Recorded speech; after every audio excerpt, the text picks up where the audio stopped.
Itukuzwe damu ya Kristo. Karibu mpendwa msikilizaji wa Radio Mwangaza FM, nawe mtazamaji wa Mwangaza Digital, tusikilize ujumbe Mtakatifu Gaspari, ikiwa leo ni tarehe 8 ya mwezi wa 10. Hekima na busara ni kipimio cha kazi yoyote. Hekima na busara ni kipimio cha kazi yoyote. Mpendwa katika Kristo, katika ulimwengu wa leo unaoendeshwa na haraka, mbwembwe na mafanikio ya muda mfupi, tunahitaji kujifunza kutoka kwa Mtakatifu Gaspari kwamba kazi yoyote inayofanywa kwa ajili ya Mungu lazima ipimwe kwa mizani ya hekima, kwa kusikiliza sauti ya Roho Mtakatifu, kwa kutumia busara ya kiroho katika kila hatua. Tuangalie hekima kama kuona kwa jicho la Mungu. Hekima ya kweli haiwezi kupatikana katika vitabu pekee wala kwenye uzoefu wa dunia. Hekima ya kiroho ni zawadi kutoka kwa Mungu, uwezo wa kuona maisha, kazi, watu kwa jicho la kimungu. Mtakatifu Gaspari alikuwa mtu wa sala ya kina, tafakari ya kila siku na uaminifu kwa neno la Mungu. Alipata hekima kwa kusali daima kabla ya kuamua kusubiri muda wa Mungu na kuacha mapenzi yake yajifute mbele ya mapenzi ya Mungu. Katika nyakati alizotengwa, kukataliwa au hata kufungwa jela kwa ajili ya Injili, hakujibu kwa hasira au jazba. Alijua kwamba hekima ya kweli inajifunua katika uvumilivu wa kimya kimya, katika kuamini kwamba Mungu anajua mwisho hata kabla mwanadamu hajaanza. Kwa maana hekima huingia moyoni mwako na maarifa yatakupendeza nafsi yako. Busara itakulinda, ufahamu utakuhifadhi. Soma Methali sura ya 2 aya 10 hadi 11. Busara, uhalisia wa maamuzi ya kinjili. Busara ni uwezo kutambua wakati unaofaa wa kutenda, kusema au kusubiri. Mtakatifu Gaspari alikuwa mtu wa busara kubwa. Alijua kuwapokea watu wa kila hali, akiwafariji waliokatishwa tamaa, akiwaita wakosefu kwa upole na kuwaonya wakatili kwa upendo wa kinabii. Alijua kuwa ukali haumjengi mtu, bali upole wa busara huleta uponyaji. Busara yake ilionekana sana katika njia yake ya kuongoza kwa misionari wa damu azizi ya Yesu. Aliongoza wenzake si kwa amri bali kwa mfano.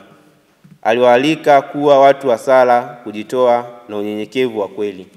Busara Mtakatifu Gaspari iliwafanya hata wale waliokuwa maadui wa kanisa wamthamini kwa sababu ya utulivu wake, ukimya wake, uamuzi wa kiroho uliotulia. Busara yake ilionekana sana katika njia ya kuongoza wa misionari wa damu azizi ya Yesu. Aliongoza wenzake si kwa amri bali kwa mfano.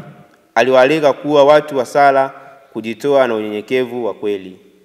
Busara Mtakatifu Gaspari iliwafanya hata wale waliokuwa maadui wa kanisa wamthamini kwa sababu ya utulivu wake, ukimya wake na uamuzi wa kiroho uliotulia. Mwenye busara uchelewesha hasira yake na ni fahari kwake kuachilia kosa. Soma Methali sura 19 aya 11.